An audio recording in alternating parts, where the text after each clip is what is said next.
हम हैं वॉरियर, हम हैं वॉरियर, मुदिता IAS के वॉरियर। हम खेल खेल में पढ़ते हैं, किसी डाउट से अब ना डरते हैं।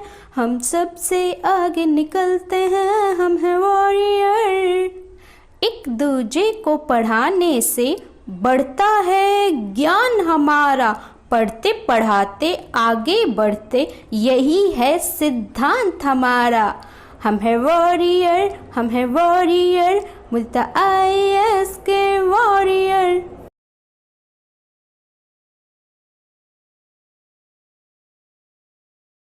हेलो स्टूडेंट्स, मैं हूं श्वेता और आज मैं आपके लिए लेके आई हूं इंग्लिश की एक न्यू वीडियो। और आज का हमारा टॉपिक है डायरी एंट्री। सो डायरी एंट्री में सबसे पहले हम कुछ की पॉइंट्स पढ़ेंगे, देन हम 2 डायरी एंट्री के एग्जाम्पल्स भी देखेंगे, ओके, जो कि आपने वर्कशीट्स में भी किए थे। सो यहाँ पे सबसे पहले आपको जो फर्स्ट पॉइंट है वो क्या दिया गया है, date, day, time of the entry. ठीक है, आपको डे लिखना है कि किस दिन लिख रहे हैं, Monday, Tuesday, Wednesday, then date डालनी है और उसके अलावा आपको टाइम लिखना है। सेकेंड पॉइंट है suitable descriptive heading of the entry you are putting on.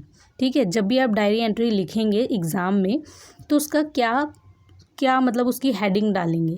ठीक है, कुछ भी लिखता है तो सबसे पहले उसका टॉपिक डालते हैं ना, जैसे सिक लीव लिखते हैं तो एप्लीकेशन फॉर सिक लीव। सो ऐसे ही एक आपका टॉपिक होता है, तो ये भी होना चाहिए। ठीक है, जब आप एग्ज़ाम में लिखेंगे तो डिस्क्रिप्टिव हेडिंग होनी चाहिए। देन उसके बाद है third, the detailed comprehensive body of the diary entry. जब आप उसकी बॉडी लिख रहे होते हैं, मतलब आपने डेट डाल दी, टाइम डाल दिया, ठीक है, डे लिख दिया, तो उसके बाद एक आप डिस्क्रिप्टिव क्या लिखते हैं, यहाँ पे बॉडी लिखते हैं, जिसमें आपको अच्छे से क्या करना होता है, डिटेल कॉम्प्रीहेंशन लिखना होता है कि आप किस बारे में बता रहे हैं, क्या कंटेंट है, किस टॉपिक को डिस्कस करें, वो होना चाहिए। देन इसके बाद है a diary should be written in the first person and not in the second और थर्ड।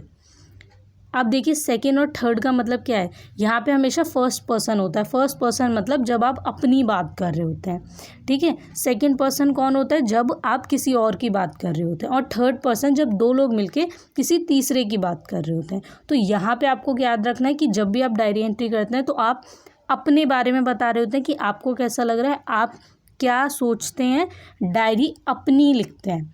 तो अपनी डायरी में अपने बारे में बताते हैं, आपने पूरे दिन क्या देखा, क्या सुना, क्या महसूस किया, आप क्या जानते हो।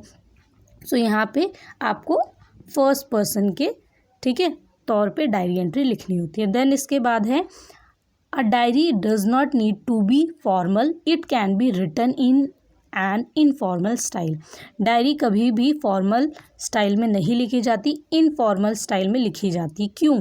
क्योंकि यहाँ पे आप अपने बारे में बता रहे होते हैं और जब आप अपने दोस्तों से, फैमिली से बात करते हैं आपस में, तो आप देखते हैं कि आप इनफॉर्मल होते हैं ना। सो ऐसे ही डायरी क्या होती है, आपकी फ्रेंड होती है और इसमें आप अपने जो भी विचार हैं उसे रख सकते हैं, आराम से बता सकते हैं। तो ये इनफॉर्मल वे में होती है। समझ लीजिए अपने फ्रेंड से बात कर रहे हैं और फ्रेंड से हम अपने बात कैसे करते हैं, इनफॉर्मल स्टाइल में।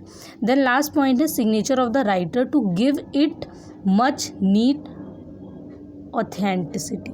सो यहाँ पे एंड में आपको अपने सिग्नेचर करने होते हैं। सिग्नेचर मतलब अपना नेम लिखना होता है, जो कि आप ये बताता है कि डायरी किसने लिखी है, ठीक है, ये डायरी किसकी है। तो यहाँ पे एंड में आप अपना नेम लिखते हैं। तो चलिए 2 एग्जाम्पल देख लेते हैं डायरी एंट्री के, और जो आपने पहले किए भी हुए हैं यहाँ पे मैंने आपको सेम एज इट इज़ दिखाया है, शो किया है कि जो हमने डायरी एंट्री की थी वो कौन कौन सी थी। सबसे पहले जो आपकी रिवीजन फर्स्ट है, क्लास 9th इंग्लिश के मिड टर्म रिवीजन है, इसमें हम पहली डायरी एंट्री कर रहे हैं 100 to 120 वर्ड्स में, जैसे आपको दिया था। So you got to know from your teachers that school have been reopened for classes 10th and 12th from 18 जनवरी 2021। ठीक है, जैसे आपको 10वीं और 12वीं के लिए 18 जनवरी से जब स्कूल खुलने वाले थे, तो यहाँ पे टीचर्स ने आपको इन्फॉर्म किया था। इसके ऊपर आपको बोला गया है कि right a diary entry about how you feel about the news. आपको कैसा लगा इस न्यूज़ पे आपको एक डायरी एंट्री करनी है। Are you excited that schools are reopening and you may be able to go to school soon, और are you worried and would like to continue with online classes. So आप online classes के साथ ही ठीक महसूस कर रहे हैं या फिर आप स्कूल रीओपन हो रहे हैं तो खुश हैं, आपको यहाँ पे बताना था 100 to 120 वर्ड्स में। तो यहाँ पे देखिए डायरी एंट्री मैंने शो की आपको। सबसे पहले जैसा मैंने बताया कि आप क्या लिखेंगे, डे और डेट, देन आप लिखेंगे टाइम। और एक और इम्पॉर्टेंट पॉइंट हमेशा याद रखें कि जब भी आप डे लिखेंगे डेट लिखेंगे, ठीक है, इसको कॉमा लगा के ऐसे लिखना है। देन एक लाइन का स्पेस बीच में ज़रूर छोड़ना है, ये एक लाइन का स्पेस ज़रूर छोड़ना है आपको। देन उसके बाद टाइम लिखेंगे। अब पीएम है या एएम है, एएम दिन का टाइम और पीएम रात का टाइम, ठीक है, आपको पता है यहाँ पे 9 AM और 9 PM चेंज हो जाता है। देन फिर एक लाइन का गैप छोड़ेंगे। उसके बाद डियर डायरी, ठीक है, क्योंकि डायरी क्या है, आपकी फ्रेंड है, सो इसके लिए आप क्या यूज़ कर सकते हैं, डियर डायरी। देन फिर एक लाइन का गैप और उसके बाद आप स्टार्ट करेंगे ये जो बॉडी पार्ट है डायरी एंट्री का। इसमें सबसे पहले आप क्या बताएंगे कि today I got to know, कि आज मुझे पता चला, फ्रॉम माई क्लास टीचर, किससे, मेरी क्लास टीचर से, that schools have been reopen, school क्या होने वाले हैं, रीओपन होने वाले हैं। कौन सी क्लासेस के लिए, ये आप बता रहे हैं, ठीक है, 4 क्लासेस 10th एंड 12th, और कितनी तारीख को, तो ये आपको दिया गया है। इतना याद रखिए कि जो क्वेश्चन आपको दिया गया है आपको आधे आंसर उसी में मिल जाएंगे, मतलब 2 या 3 सेंटेंसेस आपको उसी में मिल जाएंगे। तो और आपको डायरी एंट्री बहुत बड़ी नहीं लिखनी होती है, ठीक है, 100 to 120 वर्ड्स में ही मिलेगी। सो उसमें अगर आपको 2 सेंटेंसेस या 3 सेंटेंसेस आपको अपने क्वेश्चन से ही मिल जाते हैं तो आपको खुद से सिर्फ एक ही सेंटेंस तो फॉर्म करना है, ठीक है। 4 सेंटेंसेस में आपकी डायरी एंट्री ऑलमोस्ट कंप्लीट हो जाएगी। जो बहुत ज़्यादा नहीं लिख सकते मैं उन बच्चों के लिए बता रही हूँ, और जो अच्छे से लिख सकते हैं वो अपने अकॉर्डिंग, वर्ड्स के अकॉर्डिंग इसमें ऐड ऑन कर सकते हैं, ठीक है।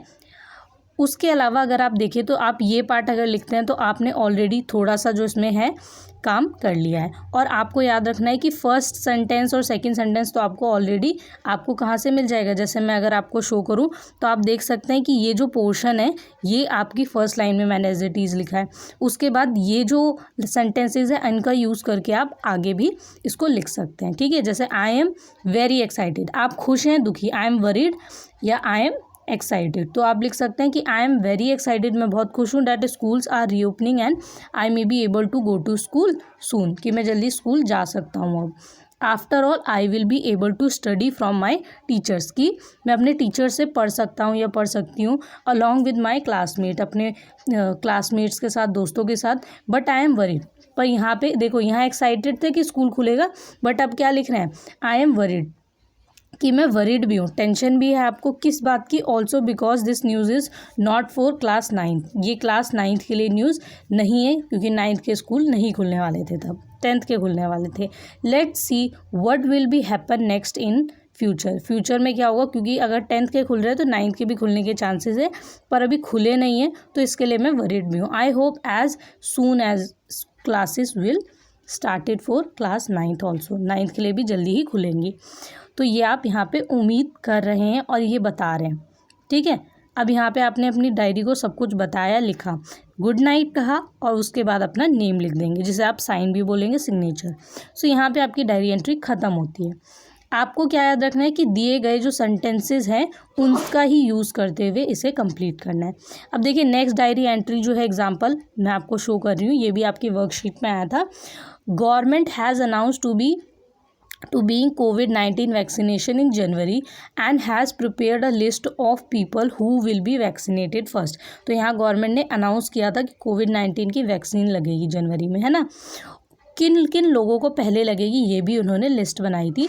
You heard some of your neighbours worried about the price और when they would get vaccinated. तो यहाँ पे आपने क्या सुना कि आपके जो पड़ोसी हैं वो प्राइस को लेके थोड़े क्या है, वरीड हैं, टेंशन में है कि क्या होगा, प्राइस, कैसे वैक्सीनेशन होगा। तो यहाँ पे आपको right a diary entry expressing your own concern and doubts about COVID-19 vaccination. अपने आप यहाँ पे आपको डाउट बताने थे, कंसर्न बताने थे COVID-19 वैक्सीन से लेकर जुड़े हुए, ठीक है। तो यहाँ पे सबसे पहले हमने वही किया कि हमने क्या लिखा है, डे लिखा है, डेट लिखी है, मैंने एज इट इज़ वही यहाँ पे आपको शो किया है कि आपको ज़्यादा कन्फ्यूज़न ना हो। यहाँ पे डे और डेट आपके अकॉर्डिंग और जिस मंथ में आप लिख रहे हैं उसके अकॉर्डिंग चेंज हो जाएगी, किस दिन लिख रहे हैं इसका ध्यान रखना है। टाइम भी उसके अकॉर्डिंग, टाइम आप वैसे डायरी हम पूरा दिन बीतने के बाद मोस्टली रात को ही लिखते हैं, 8 बजे, 9 बजे, 10 बजे, जो भी हमारा शेड्यूल होता है उसके अकॉर्डिंग। तो यहाँ पे टाइम का याद रखना है कि क्या आपको यहाँ पे मेंशन करना है। देन है dear diary. So dear diary आप लिखेंगे, ठीक है। तो ये आपको एज इट इज़ याद रखना है कि डेट हमेशा और day, time as it is हमेशा जब भी आप लिखें तो 9 PM ही लिखें जब एग्ज़ाम में कर रहे हो। डियर डायरी लिखेंगे as it is. Then today I heard, इतना भी याद रखना है कि जब भी शुरुआत करें तो ऐसे ही लिखें कि टुडे आई हर्ड अबाउट, कि आज मैंने क्या सुना या आज मैंने क्या किया। So today I do this, I, ऐसे करके आप स्टार्ट कर सकते हैं, ठीक है। Today I heard about government have announce, government ने अनाउंस किया। सो ऐसे ही आप लिखेंगे प्रॉपर। और उसके बाद क्या करेंगे आप इसमें देखेंगे कि ये लिखने के बाद एंड में this will help alive fears in the minds of people. तो यहाँ पे आपने उससे रिलेटेड देखिए, यहाँ पे 100 to 120 वर्ड्स या 200 वर्ड्स आप देखेंगे कि जितना आपको कहा गया उस अकॉर्डिंग आप लिखेंगे। देन गुड नाइट और यहाँ पे अपना नेम। तो याद रखिए जब भी एग्ज़ाम में लिखें तो XYZ ही लिख दें, अपना नेम ना ही लिखें, क्योंकि एग्ज़ाम में अगर नेम लिखने की आदत हो जाती है तो वो आपको प्रॉब्लम करती है। क्यों? क्योंकि आपको जब भी लेटर लिखना होता है, एप्लीकेशन लेटर या फिर डायरी एंट्री, जहाँ पे भी एंड में आपका नाम, अपना नाम लिखना होता है, वहाँ XYZ लिख दीजिए। लेकिन अगर आपको नाम दिया गया है, जैसे आपको दिया जाए कि डायरी एंट्री लिखने आपका नाम ये है, ठीक है, दिया गया आपको नाम, तो वही नाम लिख दीजिए। पर अगर आपको कोई नाम नहीं दिया गया तो अपना नाम लिखने की जगह XYZ ज़रूर लिख दें, क्योंकि इससे पता चलता है कि आप अपने नाम को मेंशन नहीं कर रहे। आपको पता है जब भी आप अपनी डायरी लिखेंगे तो वहाँ अपना नाम ज़रूर मेंशन करेंगे, क्योंकि वो आपकी पर्सनल डायरी है। पर जब भी एग्ज़ाम में लिखें, जो नाम मेंशन किया गया हो या तो उसको लिखें या तो XYZ लिख दें, ठीक है। अपना नाम लिखना वैसे गलत तो नहीं है, बट XYZ लिखना आपके लिए ज़्यादा बेटर है, ओके। तो आप यही लिख सकते हैं। अब देखिए आपको मैंने 2 एग्जाम्पल शो किए हैं, आई होप सो आपको समझ आया होगा। फिर भी कोई डाउट है तो कमेंट करके ज़रूर पूछें। टेलीग्राम पे हमारा चैनल है, उसको ज़रूर ज्वाइन कर ले। उस पर आपको सारे नोट्स प्रोवाइड किए जाते हैं, PDF प्रोवाइड की जाती है, जिससे आप अच्छे से पढ़ सकें। सिर्फ आपकी हेल्प करने के लिए हमने टेलीग्राम चैनल बनाया है, क्योंकि यूट्यूब पर आप वीडियोज़ देख सकते हैं पर नोट्स के लिए आप कहाँ जाएँ, तो इसीलिए हमने टेलीग्राम पर मुदिता IAS वॉरियर नाम का एक चैनल बनाया है। उस पर आप सर्च करके भी हमें ढूंढ सकते हैं, और लिंक जो है वो हमारे डिस्क्रिप्शन बॉक्स में हर वीडियो के नीचे दिया जाता है, तो उससे भी डायरेक्ट आप टेलीग्राम पे जा सकते हैं। बस टेलीग्राम ऐप भी आपके फ़ोन में होनी चाहिए। अगर नहीं है तो डाउनलोड कर लीजिए, ओके। और अपने फ़ोन में अगर स्पेस नहीं है तो स्पेस क्रिएट करके भी डाउनलोड आप कर सकते हैं, ओके। और हमारे चैनल को सब्सक्राइब, लाइक, शेयर करना बिल्कुल भी ना भूलें, ठीक है। All the best for your exams. हम आपकी रिवीजन सिर्फ इसलिए करवा रहे हैं कि आप लोग अच्छा पेपर कर सकें। आप लोगों ने घर पे बहुत सारी जो है देखा है कि पहले स्कूल जाके पढ़ना और घर पे पढ़ना, बहुत सारे चेंजेस देखे हैं, बट हम कोशिश कर रहे हैं आपके लिए कि आपको अच्छा मटेरियल प्रोवाइड कर सके अपने वीडियोस के थ्रू और आप अच्छे से पढ़ सकें। मैं हूँ श्वेता और अब लेती हूँ आपसे अलविदा।